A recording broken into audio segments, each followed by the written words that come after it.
Well, spring is on its way, and it's about time for me to be thinking about getting out with my GoPro camera here and doing some more filming out in the great outdoors for my videos.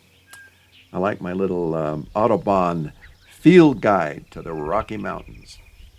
There's all kinds of stuff in it as far as the wildlife, even trees and things like that, that are interesting to try to identify. One of the things I like in the spring is getting out and hearing the birds sing, especially on my walks out in the country, and like up at Scottsbluff National Monument, you hear the meadowlarks, and the setting that we're in right now is in at the monument. And listen, you might be able to hear that meadowlark. See there? I love that. They're kind of hard to get a picture of, kind of hard to get close enough to get a picture of, but they have a beautiful song. Did you know that there is a bird species that is losing its song? You say, well, how can it do that? It got laryngitis? No, didn't lose its sheet music either, but it is losing its song, and I'm going to tell you about it today on our little devotional.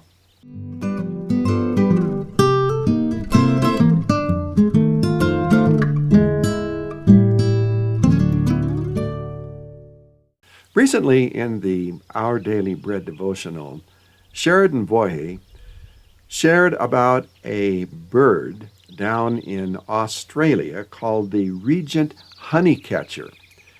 It was a bird that was in abundant supply on the eastern side of Australia years ago, but it has dwindled so much that there's probably no more than 400 of these birds.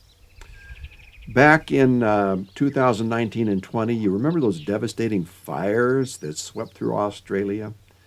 A lot of the breeding ground for these birds was destroyed.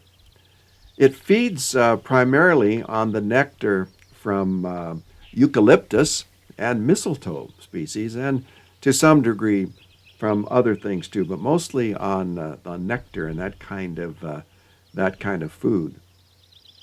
So most of these breeding sites were destroyed in that devastating fire back in 2019 and 20. And the thing about it is that they've dwindled down in number so that there's actually a few more males than there are females. And there's so few examples for the young to learn their songs from that they're losing their songs. And these little birds that are in the nests are hearing the sounds of other birds and mimicking those sounds. And so they're not singing the song that they are supposed to sing to draw the female into their romantic relationship. So, as a result, they're not breeding like they should. Now, fortunately, there has been a lot of attention, and there are agencies and organizations that are working diligently to improve the situation and making some progress there. But it's an interesting thing, isn't it, that these birds have lost their song, and if they lose their song, they lose the ability to breed and to continue on with their species. It's a critical situation for them. It reminds me kind of the Christian life. The Apostle Paul in Romans 12:1 and 2 says, I appeal to you, therefore, brothers, by the mercies of God, to present your bodies as a living sacrifice, holy and acceptable to God, which is your spiritual worship. And then he says, do not be conformed to this world, but be transformed by the renewal of your mind, that by testing you may discern what is the will of God, what is good and acceptable and perfect. Now, the issue is that I see in our society an awful lot of people who've lost, I think they've lost their song. They have lost uh, that commitment to Christ that was there at the beginning when they came to Christ, and they wanted to serve Him with all of their heart and all their mind. They wanted to be obedient. They wanted to do what Christ would have them to do. And then as time went on, the pressures of the world and the influence of the world began to influence their song. And so that they were mimicking the song of the world with their life rather than what Christ had done for them in their life to begin with. You see what I'm saying? There's unfortunately surveys that have been done on the difference between kids that are Christian, that are going by the name of Christian, calling themselves Christian, and kids that are of the world, not Christian. There's not very much difference in the way they behave. Not much difference. Not much difference in the pregnancies, not much difference in the drug uses and things like that. And that should tell us something, shouldn't it? Should tell us that the song has been lost. The song is not there. Actually, in the book of Revelation, the message the Lord gave to the church at Ephesus was along this line. Here's what He said. Revelation chapter 2, verses 2 through 7. I know your works, your toil, and your patient endurance, and how you cannot bear with those who are evil, but have tested those who call themselves apostles and are not, and found them to be false. I know you are enduring patiently and bearing up for my name's sake, and you have not grown weary. But I have this against you, that you have abandoned the love you had at first.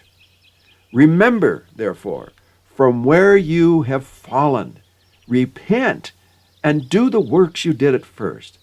If not, I will come to you and remove your lampstand from its place, unless you repent.